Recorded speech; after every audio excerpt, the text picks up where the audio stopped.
Okay, love and love. Um, there's two love, but really there's only one love, and it's on one very narrow sliver when you're talking about the love that is live in flesh.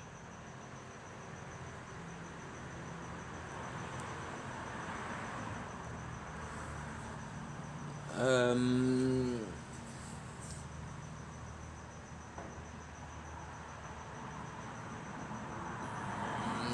Love is always described. Oh, I know love. It's five things. It's the love that a father and a son would have, or a spouse and a lover, and your child and your family and your friend and things.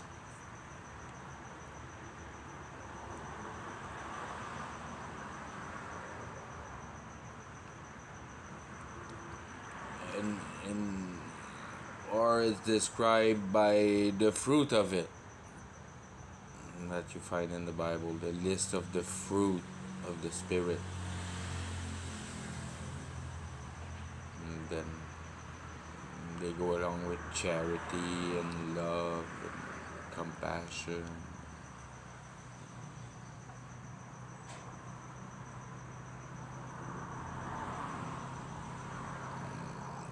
But they're not love, they're the fruit of love. It's not what love is.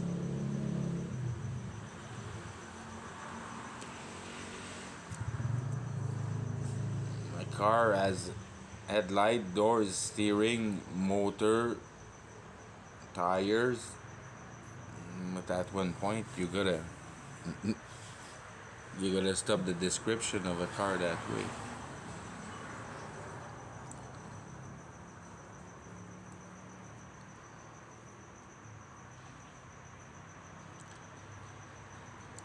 So love, I played a little bit in my Bible in the first times that I was discovering the Bible, and that was pretty fun exercise. And you play around, and where it says Jesus, you put truth instead, or love. And then you play with those synonyms: truth, love, Jesus. And you find verse that there's a bunch of that in it, and you change the word around, and it doesn't change the meaning.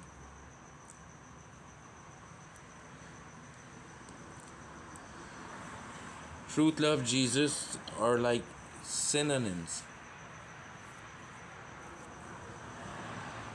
Jesus is love. Yeah, cool. What that means? There you go, and that's what's important to get the substance.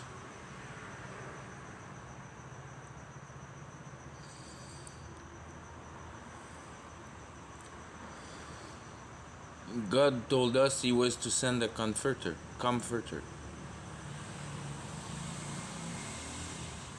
So that's the spirit of truth. That's Jesus. Could it be the spirit of love? I think.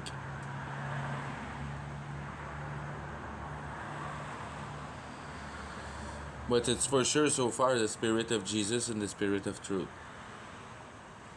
And the Holy Spirit. The spirit of unification. Of rendering everything one. Truth. And that's the one. It's based on logic. You have to comprehend it.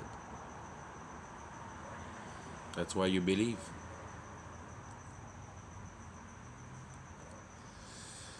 And that's why you can explain and ruffle up your belief a little bit and challenge them and find good discussion that that are challenging.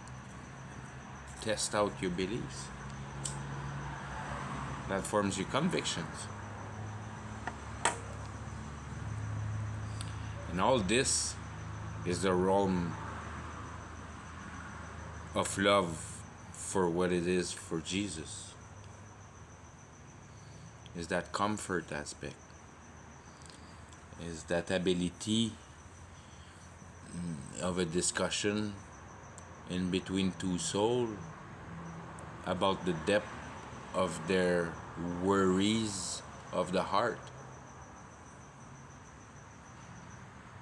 Talking about death as an instance. What's after death? What you think death is?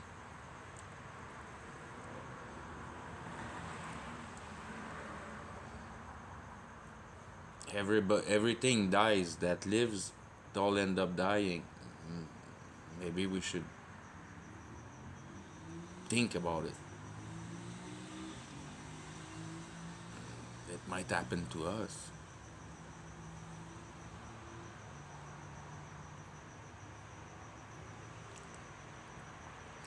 That's that love to be that it's funny because when you go to church and you ask the priest what's love for him and he tells you Jesus, and then you ask him what that means, he doesn't have any answer for you.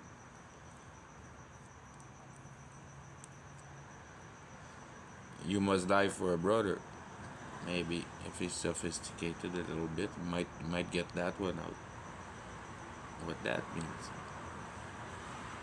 You're asking too much questions. And then by the end of discussion, hopefully you find one synonym for love, and poof, it explains everything. Love can be explained very fairly in one word.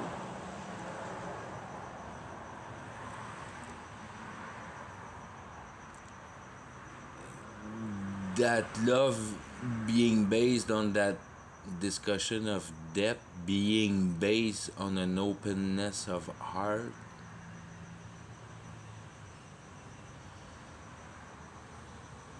has a substance of truthfulness, because you try to discover the heart of each other to mutually help each other. In other words, it's all based in confidence. And that's when you ask what is love to a street guy, he'll tell you right away that is to be frank toward each other. No bullshit. That's the base of love. It's no bullshit.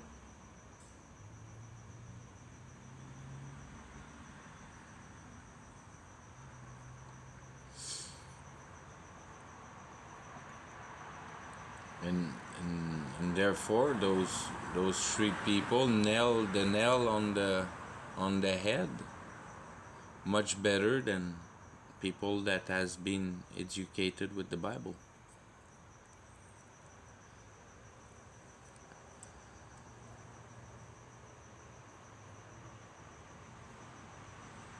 Love is truthfulness. Love is to be fully true to each other. That's what love is. That's why it holds a very narrow place at only pretty much only one place in life more than other. And it's when you have found your soulmate and the wife of your children is your soulmate and can have discussion about those in those dimensions for forever. The relationship works well because there's a fully openness of heart in that couple member. They're truthful to each other. That's why the love persists in that couple. because they're fully truthful. That's all that really matters.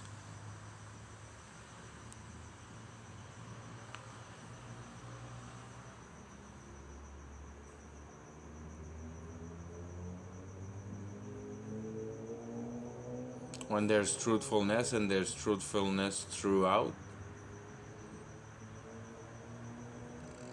and and and you find that truthfulness through the motion of forgiveness.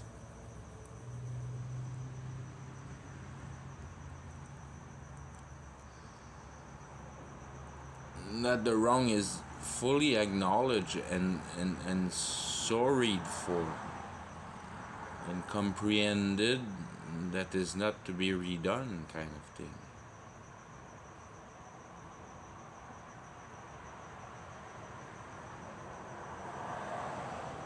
And it's as heavy on both sides.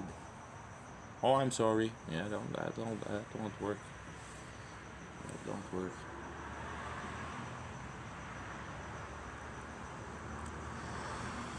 Really have to fully extend the sorriness of your act of being sorry, as much you'll receive forgiveness for it.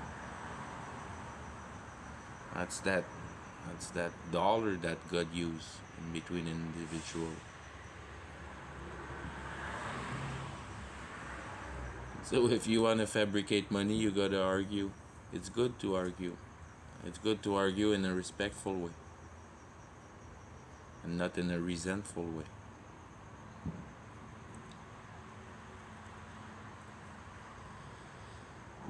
To me, it's the favorite things to do is to argue and find ways not to piss off the other party, and keep the discussion going.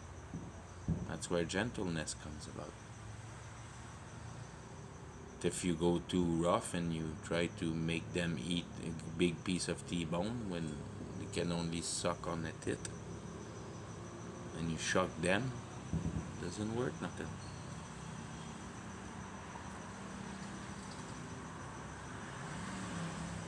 Slowly tell them truth.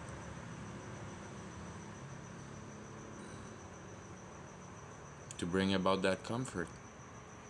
So you're more aware of reality. It's awareness of reality that your heart demands. Your heart demands from your mind to explain why are we all here. You stupid mind and me hurting heart.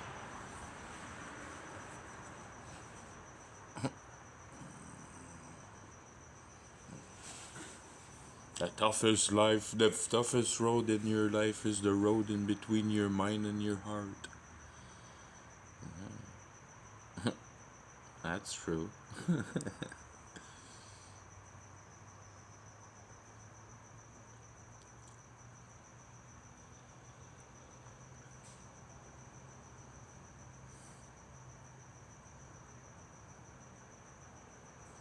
Where it we the through time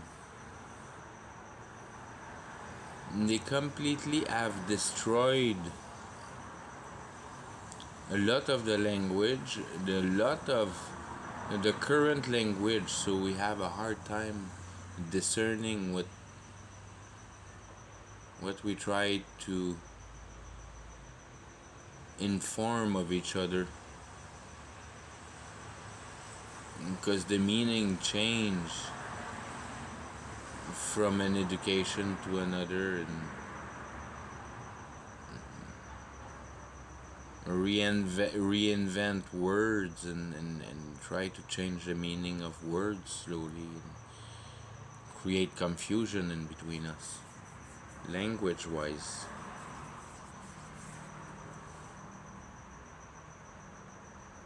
I'll free you of your bad behavior, I'll throw you all in jail.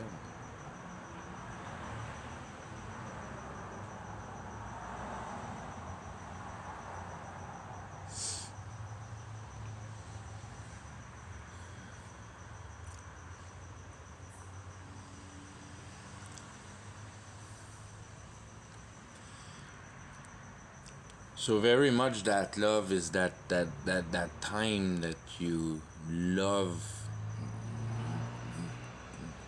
to give and take, and important to yourself for the information part of it, and discern it and digest it, and find the meanings of it, and render all that simply,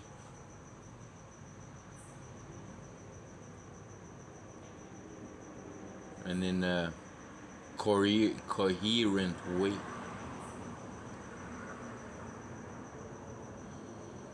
The reality of existence.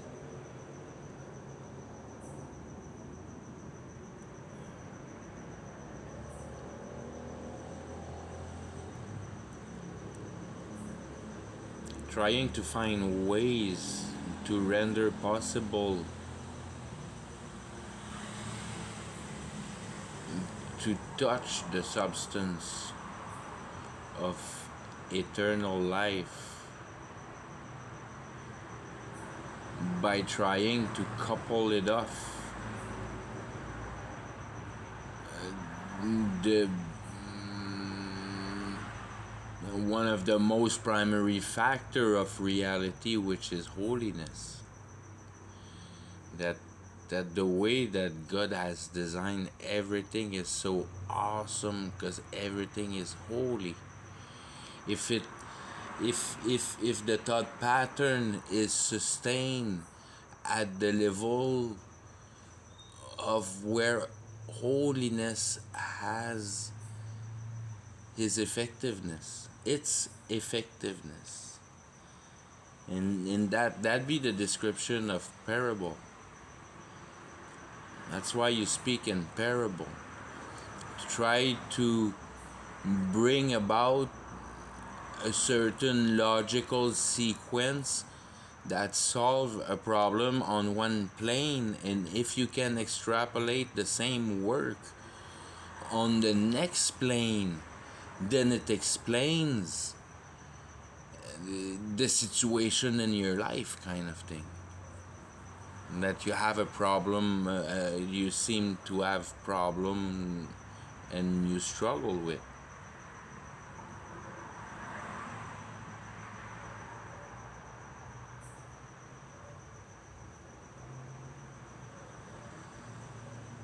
You use, or you try to make understand that peace is peace, and it's only one thing and one phenomenon that happens.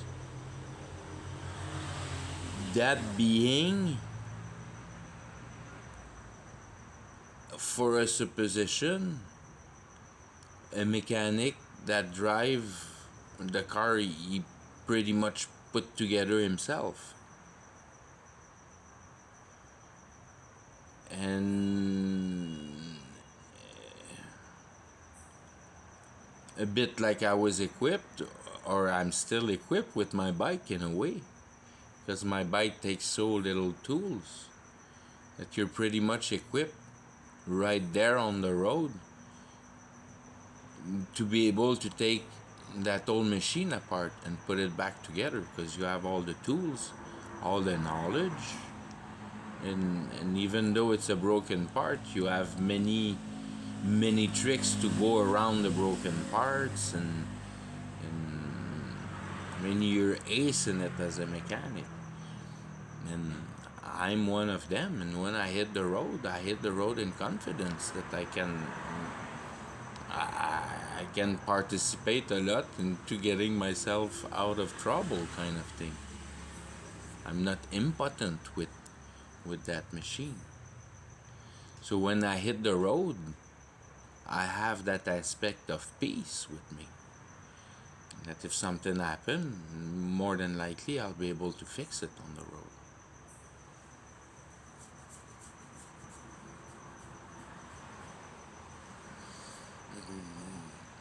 And that peace is based on the fact that you have knowledge and understanding. You have the wisdom of the car.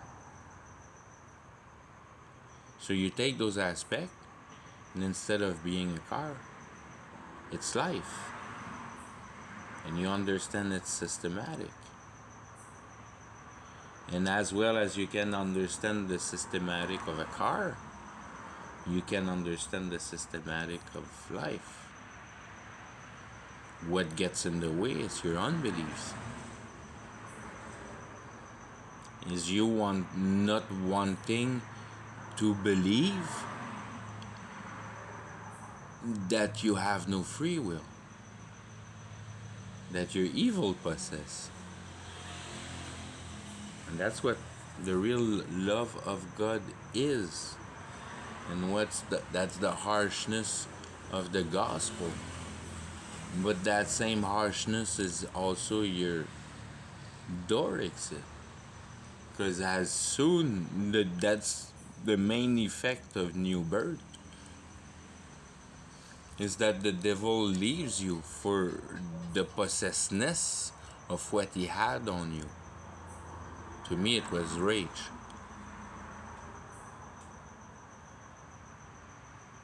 I had temper tantrums. I was very violent in my rage. But you see, you feel that disappearing. So, as everything you thought would be your future kind of thing, all your future dream disappear because you see the uselessness of it.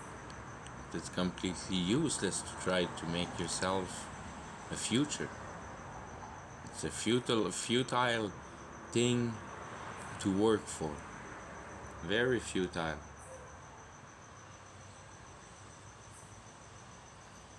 You want to work towards affirming your connections in life, forming strong friendship. Every color's strong. Cry together and stuff like that. That's what we're here to work for. And they're in complete different role. One doesn't interfere with the other. The only thing is that once you receive new birth, forcing this same process in place by trying to find a regard for truth somehow.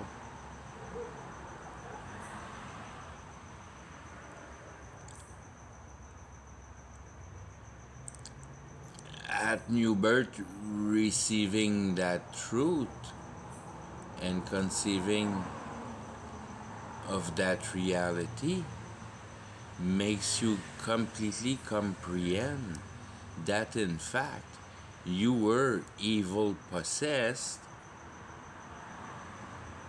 in a manner that the main job of the devil in you is to hide you that real truth, that he has 100% control over your brain. As long as you don't perceive that he has 100% control of your brain. So as long as you, it was kind of the nail in the coffin at new birth that yeah, we're all evil, all. The only non-evil people are the one that has received new birth, not because they are better or anything like that, because they see clearly that the devil possesses everybody, yourself included, and that you realize that he doesn't possess you anymore, not because you're superhero or any bullshit like that, only because you have realized that he was fully holding your life. It's the realization of the realization. It's like you have caught the robber that was in your life. The devil was in full control of your life, and he left you. And somewhere in there, and you know he was there by the way things happen in your life, in your past. That Christ is in you since the beginning, and he's in you while you're fully possessed by the devil in a way. But it's like, yeah, and that's the reason why the devil flee from me terrified. It's like if all of sudden Jesus was silent all along, completely silent. Jesus was silent, doing nothing, but being there in the subconscious, that at one point, no, okay, that line you really don't want to cross it, and morally I established that moral structures. That experience is too dangerous, and he can. But that's the Father. The Father does that.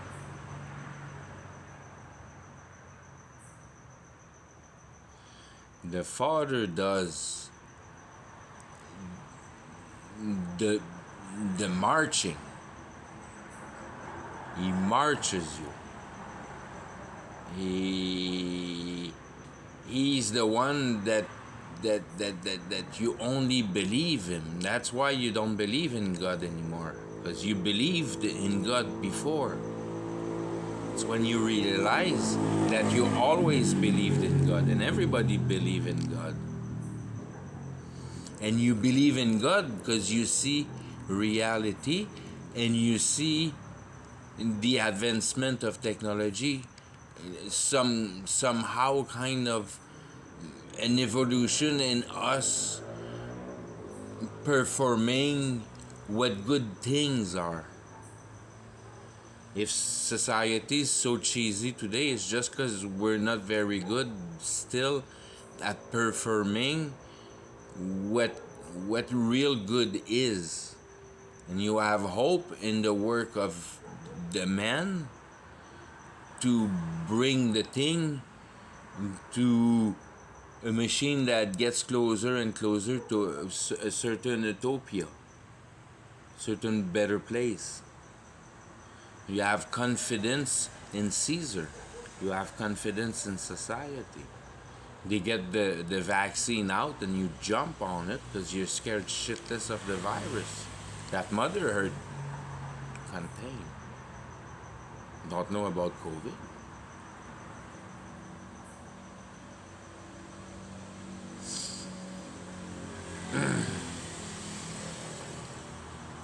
That's that idea of deep love, of accusation of your nature. So to realize your position in reality, and you're guilty of what, and it's an informative base. And if questions are asked, you have to be ready to be able to answer them clearly and logically. But it's simple. And especially simple because it's simple and you comprehend it. So you have both ends of it. It's not as complicated as a car. A systematic is way simpler than that. Systematic is very simple. It's sensitivity. It's based on sensitivity. And with that you have all the terms. Pretty much. Sensitivity, compassion, love, care, truth.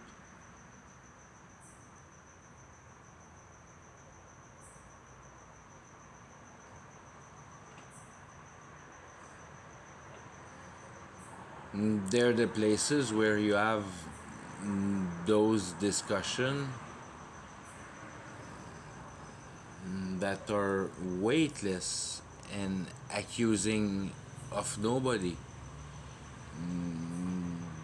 Their discussion of comprehension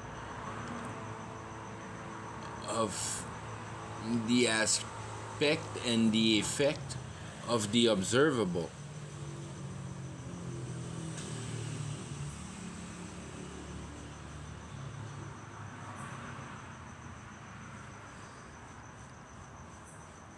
And these observable are God the Father when when you're when you didn't receive new birth. So they are reality, and the only thing that you think that exists is reality, and you're lost. Or you receive new birth, and now that reality is replaced by Jesus, because you understand that reality can only be logic, therefore can only be true. So that reality is is that love that Jesus offers in the manner of that representation of your affliction,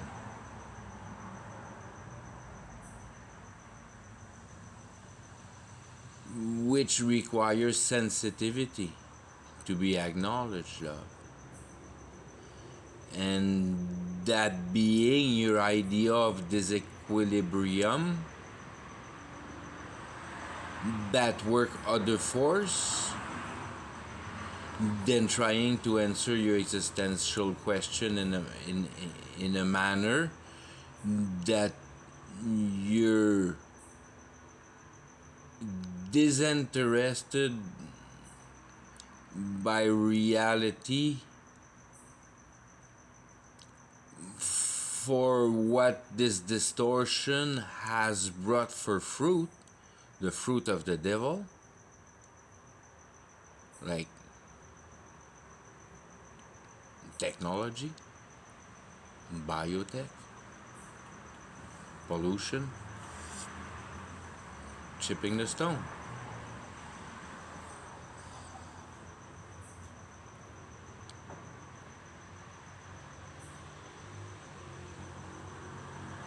And that's that love. If you want to translate any kind of love on a flesh side of thing,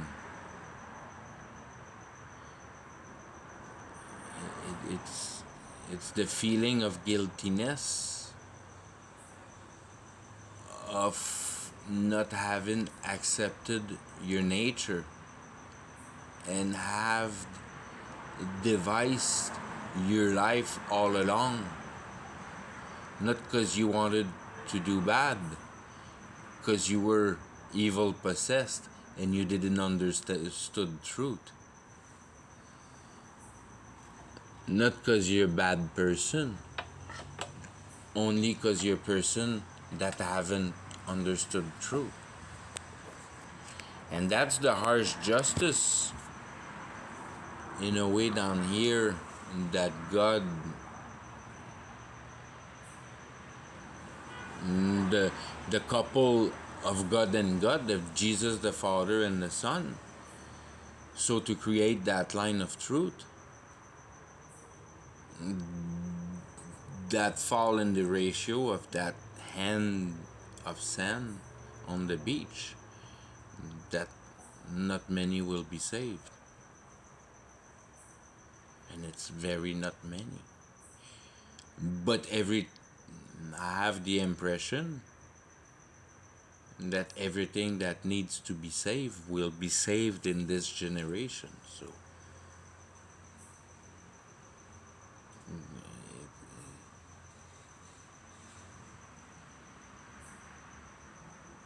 It's hard to discern the generations in the Bible. There's vagueness in that, powerful vagueness. I'm a beginner with the Bible, but these are those questions that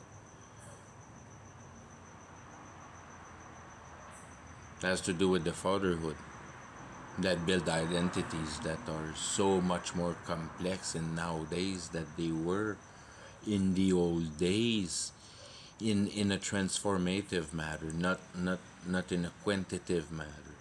They were acing up magic and spiritual power in the old days, and now we're acing up the fabrication out of matter, inventions, devising. We're kingpin at devising. So all our knowledge has been transferred slowly, and then the brain capacity always is affected negatively through all that, because it's exposed of so much bad things. Our DNA is so attacked in every direction.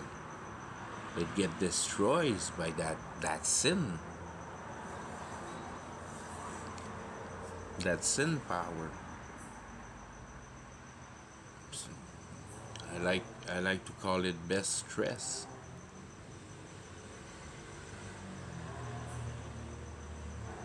How much stress destroys all DNA.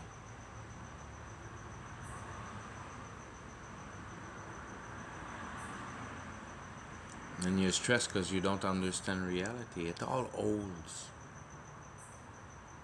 in an ability to stand reality. And it all holds into searching for that truth, for the real meaning of that reality.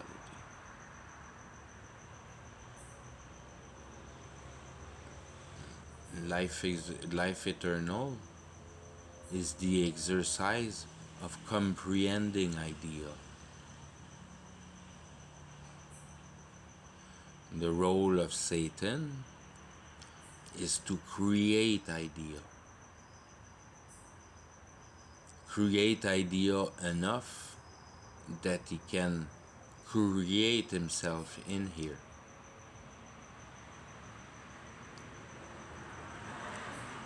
So Satan, through his pool of ideas, trains us to work matter, so reproduce him back, him in.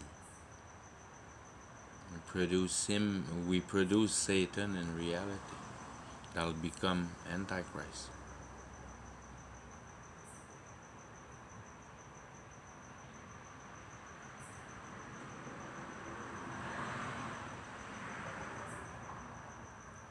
No matter how you regard it, whatever you do in life, you're working for that to happen.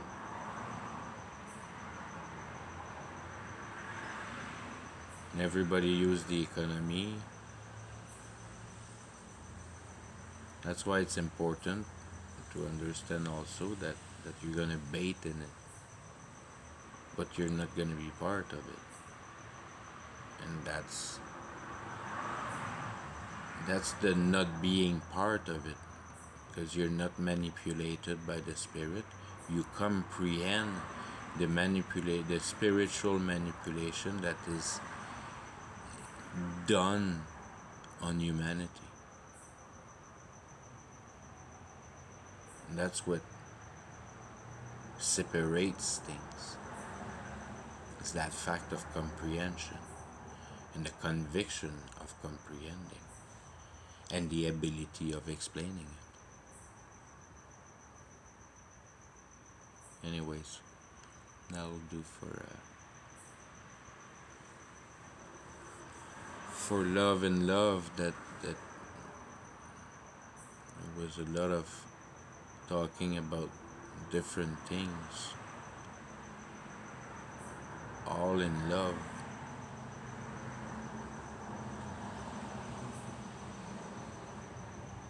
That is not love of the flesh,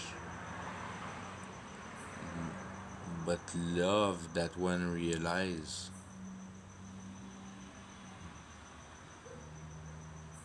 that it's much better for him to acknowledge of his states than trying to defend that states. And that's that love. But you create so many enemy doing doing that love.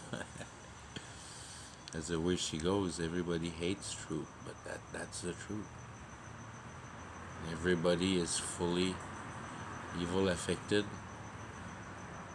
working at devising his life. His own life. Running away from God, not facing the reality of death. You love people by making them guilty of not regarding death. That's how you love. Huh. Weird, eh? That, that's the love of God. You care. You care about eternity. You don't care about temporal.